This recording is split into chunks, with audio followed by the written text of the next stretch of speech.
Karena dulu memang kita berpikir untuk mengapply scholarship bahasa Jepang, scholarship di Jepang harus bisa bahasa Jepang gitu. Nah, tapi ternyata di ujung ujung tahun 2007 ada informasi kuliah di Jepang dengan program bahasa Inggris gitu. Tiga. Bismillahirrahmanirrahim. Assalamualaikum bro. Waalaikumsalam warahmatullahi wabarakatuh. Alhamdulillah akhirnya kita ketemu lagi nih. Gimana kabar nih, Mas Marten? Alhamdulillah baik. Kali ini teman saya dari SMA, sahabat saya, Muhammad Triandika. Mungkin bagi sebagian orang yang nonton video ini mungkin terlihat familiar. Teman podcast kita kali ini agak familiar ya, apalagi kalau teman-teman ada yang suka nonton TV One, terutama kalau suka nonton berita-berita politik. Ya, karena memang beliau sering muncul di media, ya, media terutama kalau membahas soal politik dan salah satu pengamat politik juga nih beliau, M. Triandika. Pendidikannya itu S1-nya di SOS UI, lalu mengenyam pendidikan S2 di negeri seberang, atau nggak seberang-seberang banget sebenarnya ya. S2-nya itu di Jepang, di Ritsumeikan. Lalu sekarang sedang melanjutkan S3 di Malaysia di University Teknologi Marah. Nah, sehari-hari Bro Dika ini ya biasa karena teman kita manggilnya bro-bro aja ya. Nah, Bro Dika ini sehari-hari sebagai wakil rektor di Universitas Bakri. Pernah juga menjabat sebagai mantan staf khusus anggota DPR RI periode sebelumnya ya, Bro.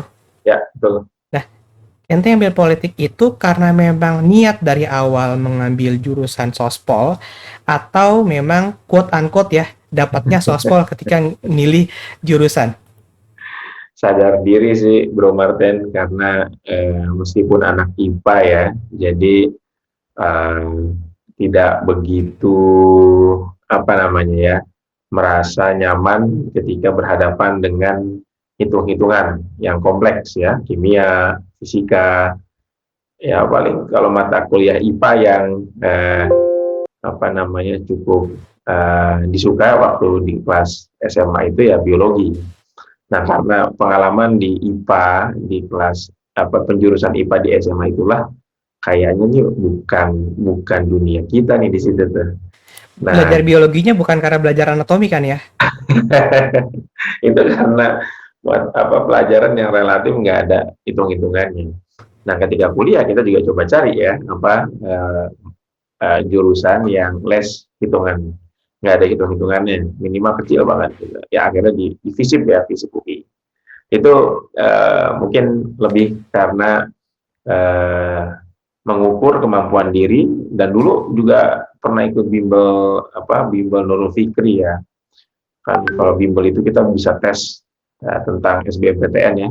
Saat itu dulu namanya UMPTN atau SPMB ya, dulu ya lupa ya.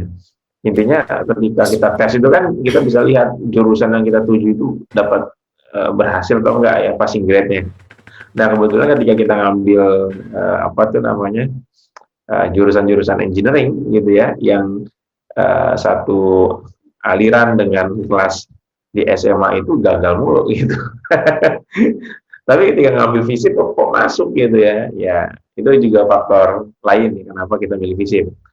Dan saat itu juga waktu tahun 2000 ya 2003 ya, saat itu kan juga kita masih berita-berita politik itu masih kuat sekali ya, sehingga karena dulu saya sering nonton berita juga, akhirnya terpengaruh dengan isu-isu politik, kok kayaknya menarik juga nih kalau dipelajarin gitu ya.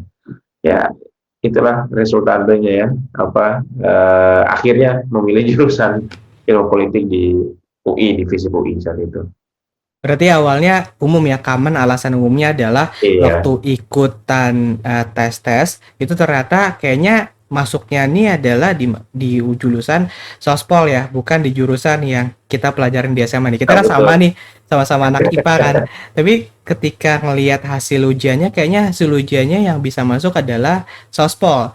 Ya, Jadinya kita mutusin lah, waktu itu yang mutusin, ente mutusin oke lah. Jadi pilihlah pilihannya sosial politik. Tapi ente memang ya Bro Dika ini memang anaknya cerdas lah. Jadi sesuai begitu dia ikutan tes di Nurul Fikri kan. Waktu itu kan juga kita sama-sama les di NF kan. Ya, Sama tapi bro. dulu juga pernah ini loh, eh, saya ngambil apa tuh, Curug ya, sekolah penerbangan Curug saat itu di Tangerang, sekolah pilot. Lulus juga itu saat itu. Tapi milihnya Jadi UI lah pastilah. pernah lulus gitu, pernah lulus sekolah kedinasan pilot itu ya di Curug Tangerang.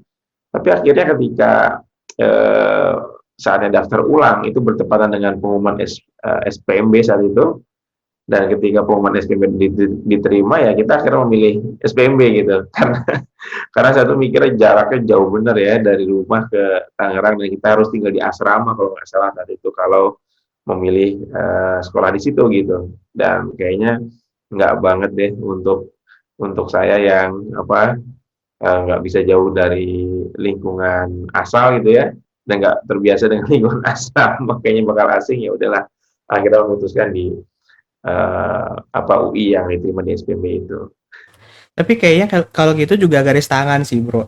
Kan aneh kan gini, waktu ikutan di Nurul Fikri Ya, itu tuh sempat kita kan ngitung passing grade kan. Waktu ikutan passing grade itu sempat sekali aneh tuh lulus, gua tuh hmm, lulus di Fasilkom UI. Nah pas ngambil SPMB, zaman kita tuh masih SPMB kan, oke.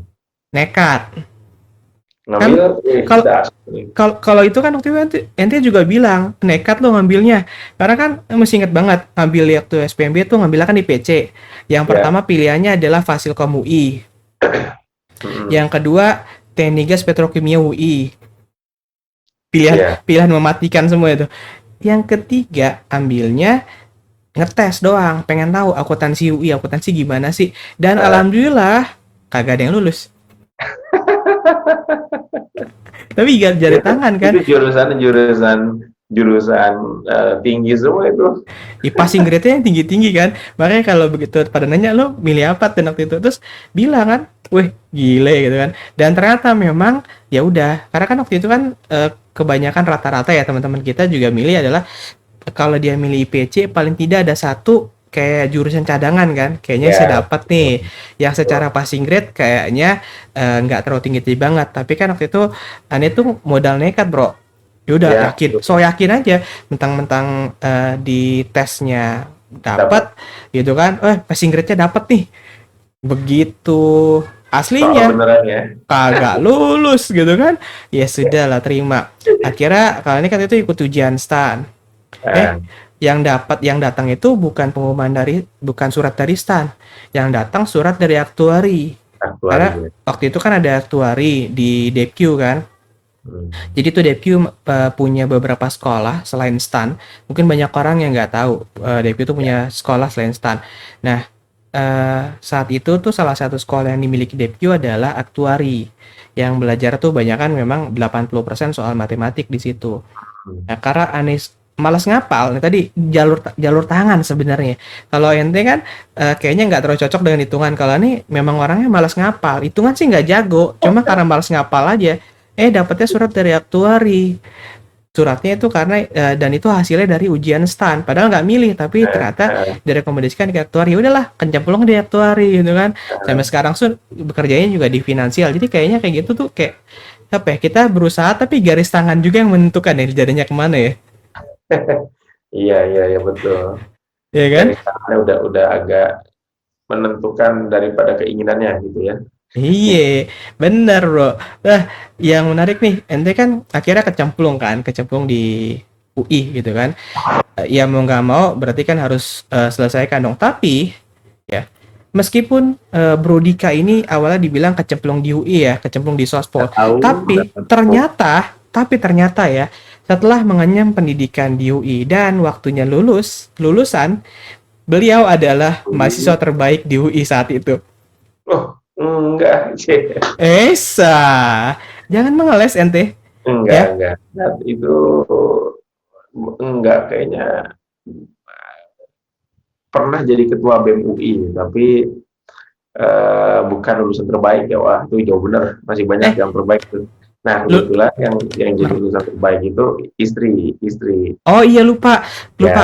Istri nomor satu, ya India nomor dua. Kalau nggak salah begitu dah. Pokoknya nilainya nggak jauh-jauh dah. Jadi memang suami istri ini memang luar biasa loh. Dan apa namanya, itu jadi wajar sih begitu garis tangannya kan. Karena dari sisi pendidikan tuh bagus, dan akhirnya sekarang pun terjunnya ke pendidikan gitu kan. Terjunnya di pekerjaannya. Awalnya Nah, ngajar dulu pastinya sebagai dosen di ya, Bakri kan, dan itu kan pasti ketika jadi dosen juga jenjang karir kan. Begitu jenjang ya, karir, ternyata sekarang jenjang karirnya pun sudah cukup bagus di Bakri, akhirnya jadi Warek 2 ya, Wakil Rektor ya. 2. Sebelumnya sempat jadi dekan dulu kan ente kan ya? Jadi ketua program studi, bro, di ilmu politik. Oke. Saya ketua program studi ilmu politik 2014 sampai 2019 ya, 2020, 6 tahun. Jadi dulu bergabung di Universitas Bakri itu di tahun 2013 ya. Nah, kebetulan di Departemen Ilmu Politik, ya, saya yang paling junior tuh, yang paling junior dosennya, paling terakhir masuk ya. Dan karena senior senior dosen-dosen senior ini sibuk sekolah, jadi yang ditugaskan untuk menjaga gawang jadi kaprodi itu ya yang paling junior, gitu kira-kira. Paling junior kurang lebih 6 tahun.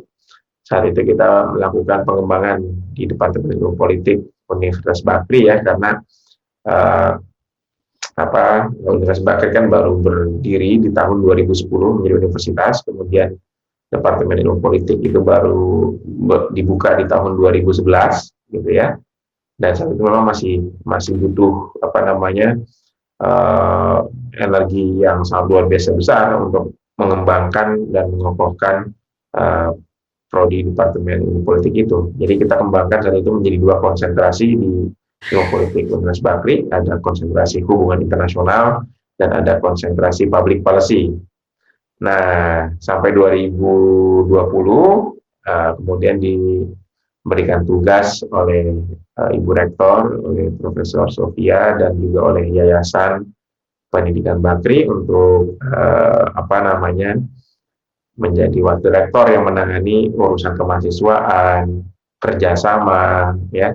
Karena mungkin dulu pernah punya pengalaman sebagai Presiden BEM atau Ketua BEM UI, dan aktif di organisasi, mungkin atas latar belakang itulah Bu Rektor memberikan tugas yang nggak gampang juga ternyata ya dalam urusan kemahasiswaan di Universitas Bakri.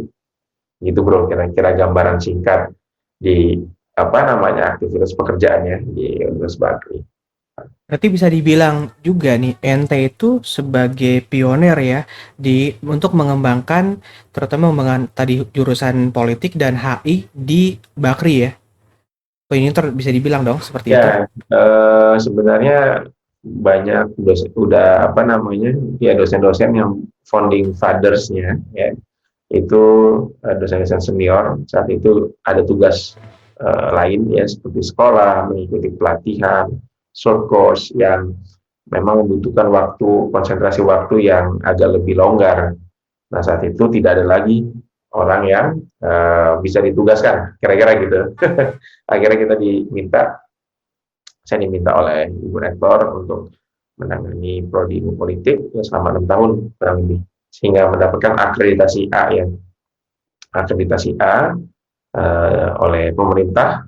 Ya, kalau dalam perguruan tinggi itu akreditasi itu adalah rekognisi dari pemerintah tentang kualitas dari departemen atau program studi, dan alhamdulillah kita mendapatkan nilai tertinggi ya, prodi ilmu politik dalam usia kurang lebih 5 tahun 6 tahun gitu ya, berhasil mendapatkan skor tertinggi sebagai prodi di Universitas Bakri, prodi ilmu politik dengan akreditasi A itu. Perjuangan yang nggak sebentar juga sih, 5-6 tahun untuk kebangun sebuah prodi kan, sampai Ya, akhirnya jadi punya akreditasi A, itu perjuangan yang keren banget sih bro. Kita bahas lagi soal pendidikannya dari Bro Dika nih. Tadi kuliah di Hmm, UI, lalu kan setelah lulus di UI itu memutuskan untuk saya mau belajar overseas nih, ya, belajar kuliah dan akhirnya menentukan belajarnya ke Jepang. ya, Ente kan di Sospol kan? ya. Kenapa milihnya Jepang? Bukan negara lain gitu atau bukan milik Eropa? Kenapa milihnya belajar Sospol di Jepang? Apa karena budaya Jepang lebih menarik atau gimana sehingga ente memilih kampus itu di Jepang? Ada dua alasan. Yang pertama alasan suka dengan budaya Jepang. Nah, gitu. Dulu lagi suka aja nonton dorama-dorama Jepang gitu ya, film-film Jepang itu, dan kayaknya menarik banget nih kalau bisa tinggal di Jepang gitu.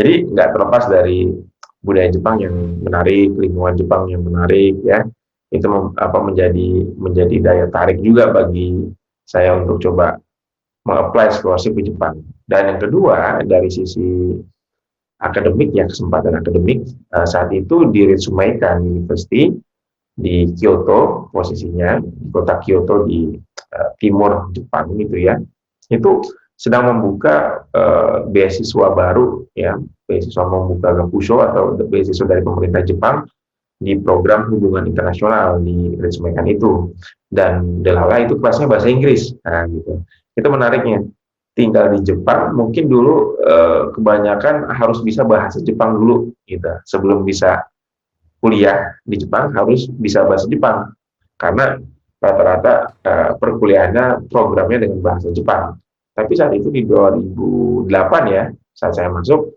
itu justru kuliah di Jepang tapi programnya bahasa Inggris. Nah, ini yang Textbooknya gimana bro? Textbooknya juga bahasa Inggris atau bahasa Jepang teksnya jadinya? bahasa Inggris, dosennya juga ngajar pakai bahasa Inggris.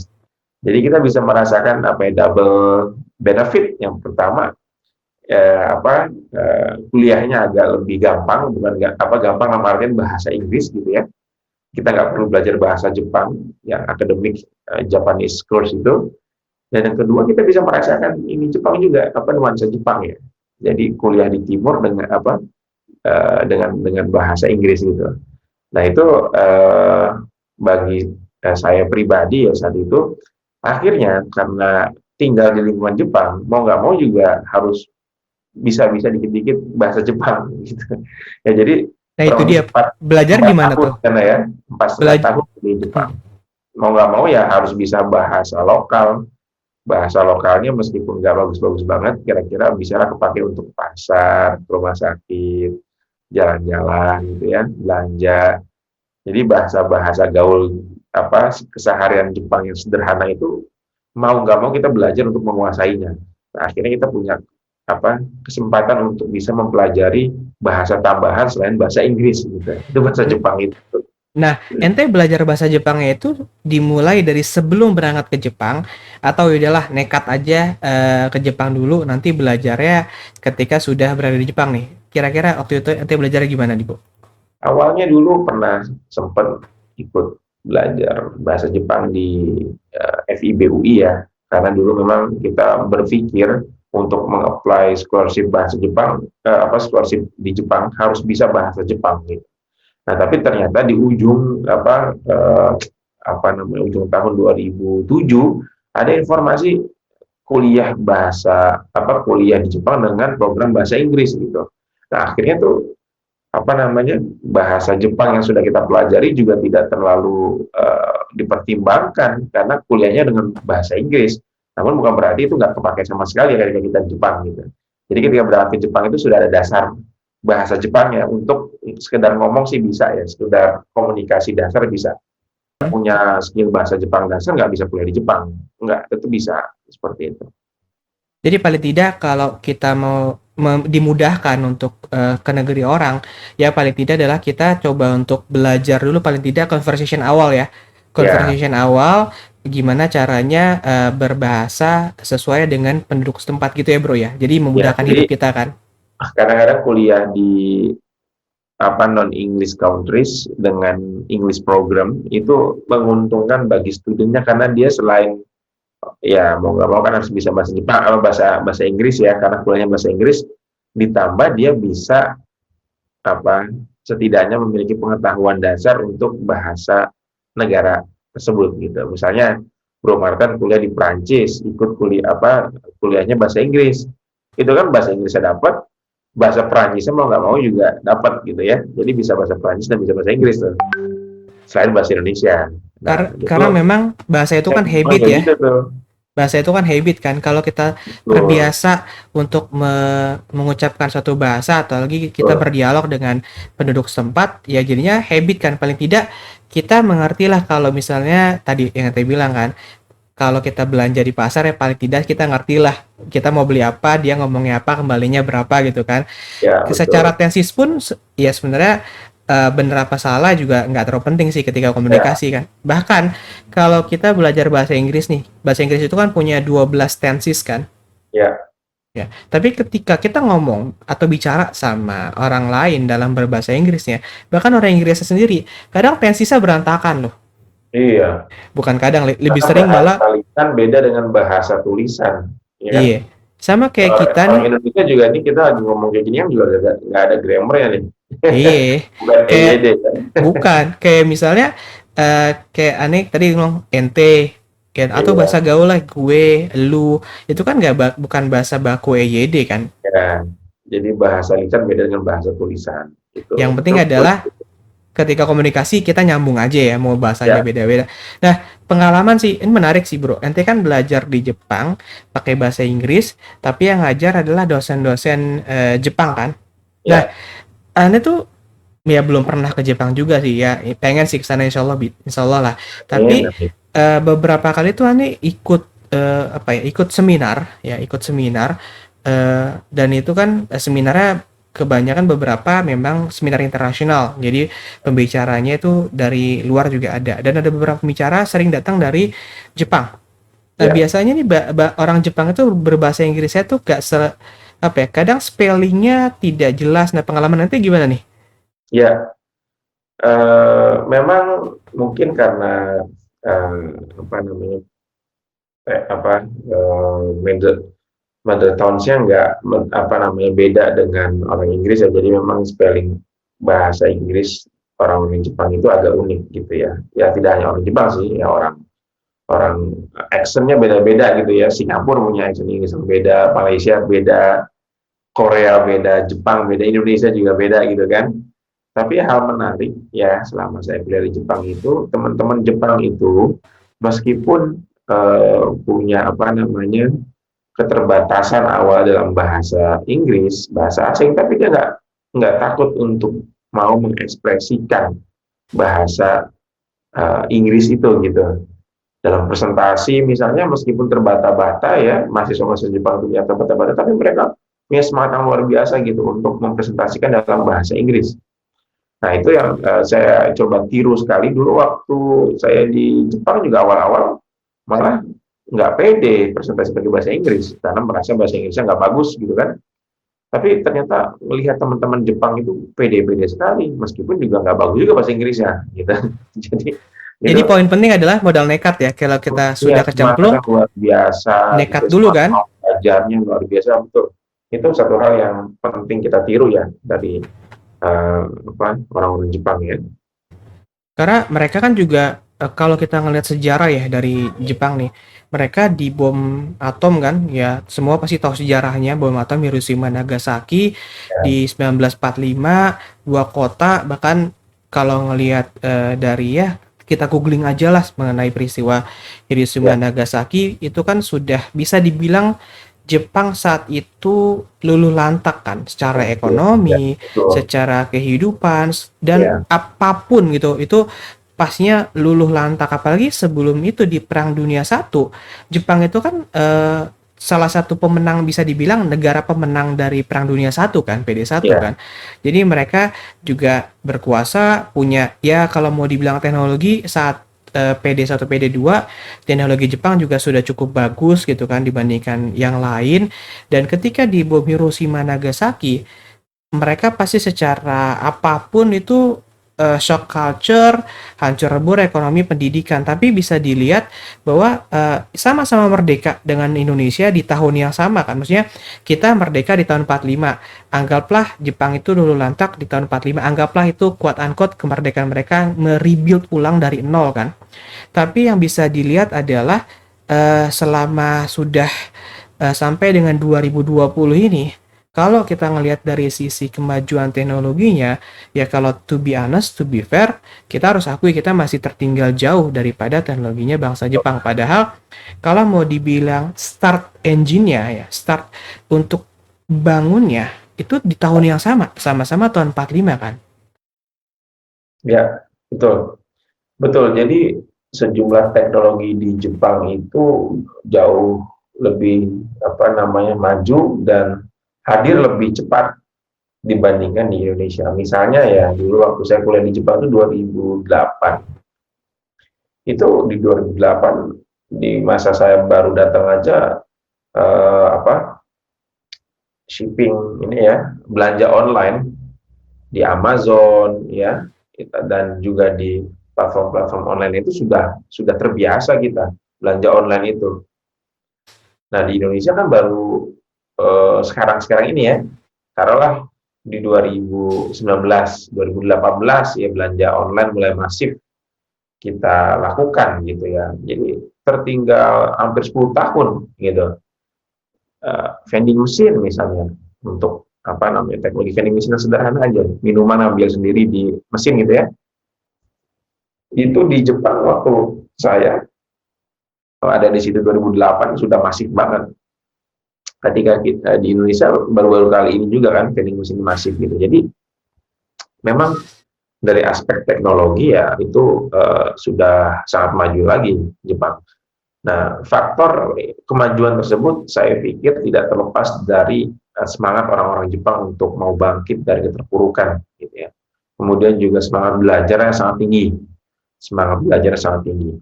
Misalnya saja ya kalau di Jepang itu buku-buku internasional books yang populer di luar negeri, di Amerika Serikat, di Inggris, itu nggak lama setelah buku tersebut diterbitkan, sudah ditranslatekan ke dalam bahasa Jepang. Gitu.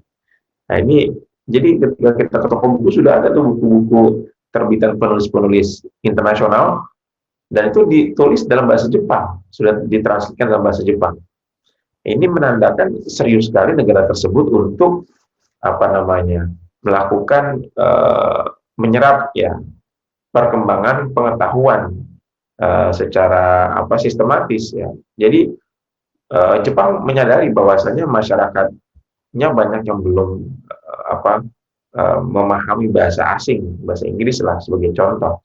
Tapi Jepang sangat paham bahwasanya ilmu-ilmu yang ditulis dalam bahasa asing itu juga harus dikuasai oleh masyarakatnya. Oleh karena itu mereka punya tim yang sangat kuat untuk mentranslatekan buku-buku internasional ke dalam bahasa lokal. Nah, ini menurut saya satu hal yang juga patut kita tiru ya, bagaimana Indonesia pemerintah mampu membuat satu sistem juga ya yang mentranslatekan buku-buku internasional yang bagus-bagus ke dalam bahasa kita, sehingga masyarakat Indonesia yang juga masih banyak yang bisa bahasa Inggris itu bisa update tentang buku-buku internasional tersebut. Gitu kira-kira satu sih bro, problemnya gini, setuju sih, sangat setuju sih Ane tuh dengan pendapat ente ya soal tadi bahwa perlu ada peran pemerintah atau peran pihak yang memang berkepentingan dalam hal ini untuk bisa merangsang ya dengan cara tadi ada buku-buku bagus mereka coba translate dalam bahasa Inggris dan disebarluaskan kan. Tapi ada satu problem nih yang tadi ente sampaikan, kalau mau dibandingkan antara kita ya saat ini dengan Jepang. Problemnya adalah dari sisi kemauan pribadi. Karena kan gini, ketika tadi ente bilang di Jepang itu masyarakatnya punya culture belajar yang gigih gitu kan. Jadi ketika culture masyarakatnya punya gigih, terus pemerintahnya juga sadar bahwa ini harus disupport nih dan harus dikasih masyarakat Jepang itu dengan ilmu-ilmu yang tidak hanya bersumber dari Jepang tapi dari luar Jepang agar mereka bisa belajar. Jadi Ya, ada support informasinya dan masyarakatnya juga pengen untuk belajar. Tapi kalau misalnya kita fair to be fair aja, to be honest aja deh di Indonesia. Kalau misalnya pemerintah Indonesia seperti pemerintah Jepang yang menyediakan akses ke banyak buku segala macam, tapi perbedaannya adalah daya baca, bukan daya baca sih, kemauan untuk belajar, kemauan untuk membaca dari masyarakat Indonesia saat ini bisa dibilang to be honest itu masih rendah sih, Bro. ya. Ada satu ukuran konsumsi baca kita, negara kita dibandingkan dengan negara-negara di ASEAN, Singapura, Malaysia itu sangat tertinggal jauh gitu ya. Itu yang pertama. Yang kedua, sekalipun jadi kalau menurut studinya apa tuh World Bank ya kalau saya tidak salah, itu tingkat buta functional literation. Jadi tingkat buta huruf fungsional. Buta huruf fungsional itu artinya orang bisa baca, bisa, tapi dia nggak ngerti apa yang dibaca. Gitu. Nah, itu buta huruf fungsional. Jadi bukan berarti buta buta aksara ya, tapi dia bisa baca, tapi dia nggak memahami apa yang dibacanya itu. Nah, itu buta huruf fungsional. Tingkat apa? Kita tuh cukup tinggi ya, persentase yang di atas 50%. Ya, 50% atau 40%, ya sekitar segitulah. Masyarakat Indonesia itu buta huruf fungsional. Bisa baca, tapi nggak mengerti apa yang dipahaminya. Nah, itu kan menarik juga gitu ya. Jadi bukan semata-mata apa namanya nggak bisa baca tapi nggak paham apa yang dibacanya. Ketahanan membaca masyarakat itu juga masih rendah gitu ya. Apalagi sekarang dihadapkan dengan satu tantangan digitalisasi buku ya, e-book ya. Makin malas lagi baca. Makin malas lagi baca karena e-book itu ketika kita buka kita tergoda untuk membuka tab yang lainnya. Iya. Nah, Yang ada kan kalau e-book itu kan pasti dibacanya paling gampang lah. Kalau tablet mungkin tidak sebanyak orang yang punya handphone kan. Nah, betul. ketika orang itu makainya handphone, oke dia download e-book, dia buka e-book, begitu dia buka handphonenya gitu kan. Yang dibuka pertama kali adalah WhatsApp. WhatsApp, Facebook ya. Habis itu Instagram. Habis itu yang di depan ya, boro-boro Google Playbook, Pak. Yang ada Pak di depan itu Clash of Clans, Clash Royale, PUBG gitu kan ya. Mobile Legend itu mungkin dia install Playbook ya, atau ditaruhnya di mana gitu. Apalagi taruh folder dalam folder, udah makin nggak kebaca. Ya, betul. Jadi memang digitalisasi ini bisa positif, bisa sangat negatif gitu ya. Terutama kalau saya melihatnya cenderung negatif dalam aspek peningkatan literasi membaca buku masyarakat kita. Padahal sebenarnya loh, kalau misalnya kita mau berpikir atau mau ngelihatnya secara kemudahan ya, dengan adanya teknologi smartphone dan harga smartphone juga sekarang udah sangat terjangkau kan dari range 1 juta mau yang puluhan juta. Toh kalau handphone 1 jutaan juga buat buka Word atau buka PDF itu masih sangat oke kok. Dan sebenarnya dengan era digital kita tuh nggak perlu datang ke toko buku untuk beli. Bahkan kalau Hani aja sekarang nih, apalagi pandemi sekarang kan, kalau misalnya ada buku referensi, kayaknya di buku pengen dibaca nih. Biasanya kalau beli buku kan ke Gramedia atau nunggu di Senayan atau di Senayan ya, biasanya ada apa namanya yang tahunan tuh biar kita bisa beli book fair. Biar kita beli buku murah, entah tuh buku-buku umum, buku Islam atau buku bacaan lainnya lah, nunggu book fair kan. Nah, kalau sekarang itu kita tinggal buka handphone aja, kalau pakai Android tinggal buka Playbook, Apple juga harusnya ada kan ya, tinggal buka Playbook, udah cari bukunya, beli, bahkan harganya lebih sering jauh lebih murah daripada harga buku fisik gitu kan. Ya coba tadi bro, daya bacanya beda. Kalau Indonesia ya to be fair lah, tadi yang bilang handphone ini tujuan utamanya pastinya WhatsApp. Kalau misalnya bocil-bocil yang nonton ada ini juga ya, atau ada yang punya anak kecil, pasti yang dicari adalah main game. Atau mungkin gini ya kayak terlihat juga dari perilaku ya. kalau kita lihat secara garis besar nih, atau sebelum pandemi deh, sebelum pandemi kan Ya, kita masih bebas ke mall ya. Nah, ya, kalau kalau kita ke mall nih, atau aneh sendiri deh. Saya sendiri kalau ke mall begitu ngelihat ada orang tua terus bawa anaknya lagi rewel, dikasih handphone biar main game. ya, betul. Jadi dari awal itu anak-anak yang dikenalin adalah handphone ini buat main game, handphone ini buat nonton video, tapi Ya, tidak dikenalin bahwa handphone ini bisa cari informasi, bisa baca buku gitu kan ya.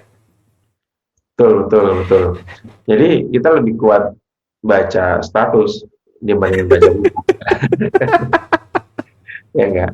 Kalau baca status, lihat feeds di Facebook atau di Instagram itu bisa scroll up, scroll down-nya berjam-jam atau berpuluh-puluh menit ya. Tapi baca buku PDF ya di handphone atau di tab itu paling 5 menit ya, hilang lagi di situ. Dan paling apa ya, dan mungkin kita culture kita tuh paling paling apa ya, paling pengen cari jalan pintas, cari jalan cepat. Jadi Ya, kalau nyari udah Google aja deh gitu. Padahal ya, kan kalau digital itu berarti kan kita sebenarnya punya akses keterbukaan informasi kan, yang sebenarnya kalau itu mau dimanfaatkan dengan sangat baik, harusnya nih ya idealnya adalah bangsa kita itu bisa mengejar ketertinggalan lebih cepat kalau memang ya, budaya baca kita itu memang tinggi gitu ya. betul. Jadi memang kita mendapatkan informasi sangat cepat dan sangat banyak, melimpah, bahkan banjir informasi gitu ya. Tapi banjir informasi itu atau limpahan informasi itu membuat banyak di antara kita yang tidak mendalami informasi itu gitu. Ya misalnya kalau kita baca berita aja, itu kan relatif yang dibaca cuma judulnya doang.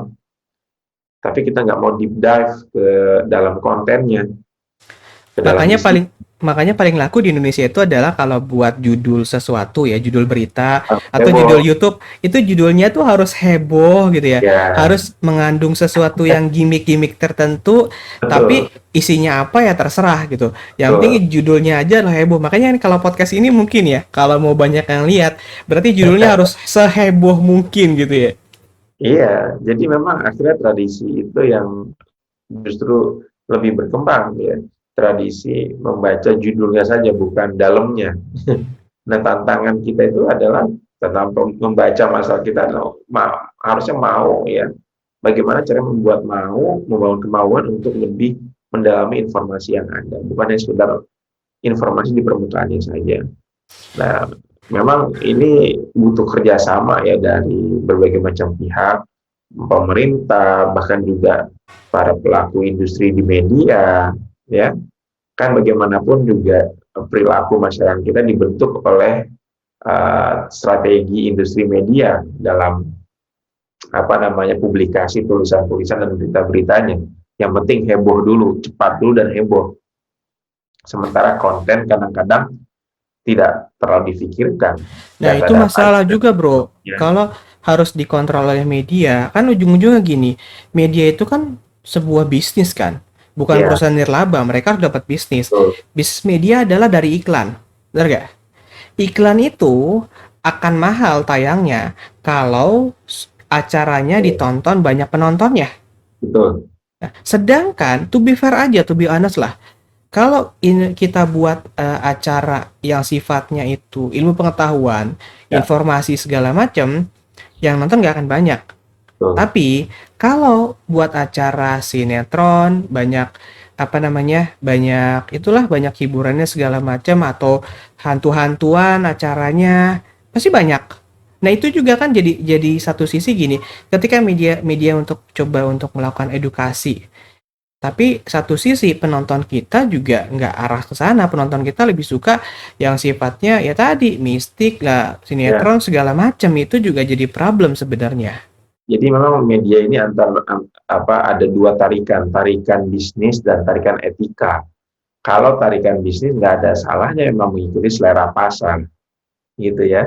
Tapi kalau apa perspektifnya juga etika, faktornya juga etika, maka seharusnya industri media sadar bahwa sebagai industri yang memiliki kontrol luar biasa kepada masyarakat juga harus membentuk selera masyarakat juga. Nah, gitu. Jadi jangan semata-mata di drive oleh kemauan pasar, ya, tapi juga semestinya para pelaku industri media juga membawa misi yang mendasari aktivitas dengan misi-misi untuk mendidik masyarakat. Jadi saya sih melihat itu nggak bisa dibenturkan ya, dan jangan. Ya agak sulit sih, meskipun tadi dibilang bahwa idealnya media itu menjadi sebuah sarana untuk membentuk pendidikan di masyarakat. Dan tadi kan yang ente bilang nih, memang sebaiknya nggak dibenturkan sih antara sisi keuntungan dengan sisi edukasi masyarakat. Ya. Cuma lagi-lagi media is a business. Jadi profit bagi industri media penting. Tanpa profit, ya media itu nggak bisa berjalan, ya, nggak bisa beroperasi. Nah, namun memang bagaimana juga media tidak kehilangan nilainya, gitu ya, misi lainnya, gitu. Jadi selain misi profit juga ada harus misi membentuk, ya, satu masyarakat yang bernilai, gitu.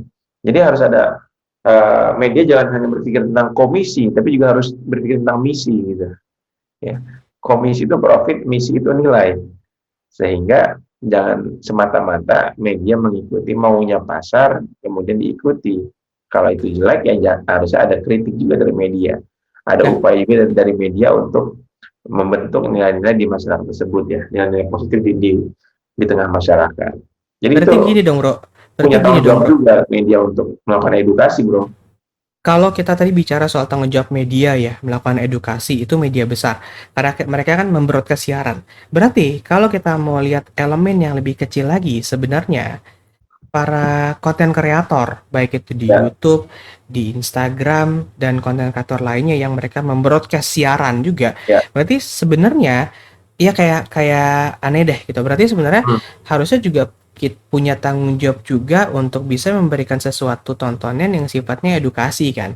Tidak betul. hanya mencari sebuah profit, tapi juga mencari sebuah tontonan edukasi. Dan itu alasannya, Bro.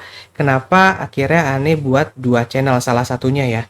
Channel Ya, pertama itu channel gaming. Ya sifatnya itu pasti cari duit lah di sana. Ya namanya ya, beli game segala macam, mainin game ya cari duit. Nah, buatlah channel kedua atas nama pribadi channelnya. Makanya karena ada sisi edukasi yang pengen Ani sampaikan ke ya, orang-orang di penonton ini, akhirnya buatlah eh, playlist yang namanya teman podcast. Ya tujuannya adalah sharing informasi dari narasumber, tapi narasumbernya teman-teman sendiri. Karena begitu Ani ngelihat nih ya, ngelihat pribadi terus lingkungan teman-teman nih, alhamdulillah nih Allah tuh berbaik hati sama Ane sih. Menempatkan diri di lingkungan yang punya teman-teman itu orang-orang hebat. Jadi kepikiran, why not kenapa nggak buat jadi teman podcast yang isinya teman-teman untuk mereka sharing sisi positif, dan semoga dengan diskusi kayak gini itu ada orang-orang yang nonton jadi terinspirasi, jadi menambah sisi positif sih dari tontonan yang dia tonton itu ya. sebenarnya. Ya, betul betul, bro. Jadi para influencer ini, Bro Martin juga influencer. Influencer ini punya daya pengaruh yang luar biasa, gitu ya. Jadi ada influencer yang hanya semata-mata ingin mendapatkan profit, ya ada. Ada juga influencer yang bergerak juga atas dasar misi, juga banyak, gitu. Jadi eh, apa para influencer itu sebenarnya memiliki tanggung jawab yang peran yang sangat luar biasa, ya, bukan tanggung jawab, ya, peran yang sangat luar biasa dalam membentuk nilai-nilai di tengah masyarakat, gitu ya. Sehingga perlu ditularkan tuh pandangan seperti yang dimiliki oleh Bro Martin, supaya para influencer ini juga tidak hanya mendapatkan keuntungan materi dari YouTube-nya ini, ya, tapi juga mampu menyebarluaskan nilai-nilai tertentu, ya, nilai-nilai yang positif di tengah masyarakat. Itu, bro. Kita tadi bicara soal culture masyarakat Jepang di mana mereka punya kemauan yang kuat sekali untuk belajar sehingga mereka bisa eh, apa ya, bisa dibilang akselerasinya cukup cepat ya di teknologi kan. Ya, Karena kemauan belajar yang mereka itu cukup tinggi, semua informasi mereka serap, ya, ya kan? Teknologi apapun, ya, bahkan mau teknologi otomotif, Jepang mobil-mobilnya Toyota, Mitsubishi itu cukup Iya, disegani di dunia gitu kan, teknologi tinggi, apapun teknologi yang lainnya betul. juga tinggi, tapi dimulai dari mereka itu memang punya daya daya ingin belajar yang tinggi kan. Nah, itu dari sisi pembelajar mereka. Nah, sekarang nih, kalau dari sisi sosial, ente kan belajar sosial dong, ilmu sosial. Sisi sosial masyarakat Jepang tuh seperti apa sih sebenarnya? Mereka masyarakat yang kolektif, kolektif ya, kolektif society. Dia suka bekerja sama, suka apa namanya, merasa bondingnya kuat, ya. Bahkan kalau dilihat dari etnik, ya pendekatan etnik dan suku di Jepang, itu relatif satu negara Jepang itu sama seperti Korea ya. Satu negara yang karakteristik atau ciri-ciri penduduknya itu hampir sama semua. Ya bahasanya, bentuk fisiknya gitu ya, bentuk fisik, bentuk apa bentuk fisik bahasa dan kebiasaan itu relatif sama gitu ya. Nah, ini yang disebut dengan dalam bahasa sosial itu bangsa gitu ya, negara bangsa, negaranya Jepang, bangsanya Jepang gitu, ya nggak? Yes, Kalau yes, yes, yes. jadi kalau Indonesia kita lihat kita satu negara tapi bangsanya banyak gitu ya. Bro Martin kulitnya beda sama saya. Eh, Orang yang ada di Indonesia Barat beda dengan orang yang ada di Indonesia Timur. Itu dari bahasa apa dari fisik aja. Ini Oke, dari oke. etnik gitu ya, dari apa namanya bahasa beda banget. Aceh sama Papua beda, Jawa Barat, Jawa Tengah beda. Tapi kita diikat oleh satu bahasa nasional, bahasa Indonesia yang menjadi identitas bersama. Nah, kalau kita lihat di Indonesia itu proses pembangunan identitas itu kita adalah proses yang masih belum tuntas kayaknya sampai sekarang nih, gitu. Sementara Jepang, Korea Selatan itu negara-negara yang proses pembangunan identitas itu sudah tuntas. Mereka bangsa Jepang, negara Jepang, gitu. Kalau kita negara Indonesia sejak 1928 mendeklarasikan diri menjadi bangsa Indonesia, gitu. Tapi kan ingat waktu Sumpah Pemuda mendeklarasikan bangsa satu bangsa Indonesia gitu kan, itu kan terdiri dari berbagai macam suku dan etniknya. Dan sampai sekarang pun suku dan etnik itu masih eksis sampai sekarang. Jadi memang perbedaan budaya, perbedaan bahasa, fisik, ya atau perasaan kebangsaan itu memainkan peranan yang sangat penting bagi pembangunan suatu negara. Itulah kenapa Jepang dan Korea Selatan meskipun merdekanya sama dengan Indonesia di tahun 1945-an, dia relatif lebih cepat pembangunannya, gitu. Karena nggak dihadapkan dengan persoalan-persoalan separatisme, konflik antar suku, konflik antar etnik, gitu ya. Paling kalau Korea Utara ya berantem sama Korea Selatan, Korea Selatan berantem dengan Korea Utara ya, yang dipecah itu. Tapi coba lihat, Korea Utara dan Korea Selatan itu sama semua sebenarnya, secara etnik, bahasa, dan bangsa itu. Itu Jadi kalau kira-kira. kalau dilihat dari apa namanya, sisi problemnya, memang bangsa kita itu problemnya masih lebih banyak ya dibandingkan mereka, sehingga ya itu bisa jadi Ya, sebuah dasar juga ya, memang harus kita selesaikan bersama bagaimana bangsa Indonesia ini menjadi benar-benar jadi Bhinneka Tunggal Ika kan. ya, Jadi jadi kalau kita dalam bahasa sederhananya, bangsa Jepang tuh homogen banget deh, gitu hmm, kan. Bangsa kita Indonesia heterogen banget, iya. sehingga pemerintah kita ini karena heterogen itulah problem masalahnya selalu muncul gitu. Kalau Jepang nggak ada tuh masalah-masalah seperti itu yang sangat akut gitu ya, nggak seperti Indonesia. Kita ada GAM, RMS, Papua mau pecah masing-masing itu kan juga repot sendiri kita kan, jadi sebagai satu negara Iya juga sih, repot. memang benar. Satu sisi sih ketika banyak masalah, jadinya tuh kita juga lebih banyak belajar sih soal yang sosialnya ya. Nah, Ya. satu nih bro, satu hal. Gimana sih kehidupan Muslim di Jepang? Dulu waktu 2008 masih sangat minoritas ya, bahkan masjid itu juga terbatas jumlahnya. Eh, di Kyoto itu meskipun banyak penduduk Muslimnya dari mahasiswa asing terutama ya, itu masjidnya kecil banget gitu ya di masa saya ya 2008 saat itu. Tapi saya mungkin melihat perkembangan sekarang sangat cepat ya. Muslim di Jepang itu secara kuantitas dan secara kebijakan pemerintah Jepang juga sangat akomodatif. Ya, dulu di masa-masa saya datang 2007-2006 tuh di bandara belum ada musola, di mall-mall tuh nggak ada musola gitu ya, di universitas bahkan juga musola jarang. Tapi sekarang di tempat-tempat umum juga sudah mulai banyak musola, nah, gitu. Sudah banyak musola di kampus-kampus juga sudah ada musola sekarang. Jadi memang rekognisi pengakuan Jepang terhadap Muslim itu udah sangat kuat dan sudah sangat masif gitu ya dalam beberapa tahun kebelakang ini.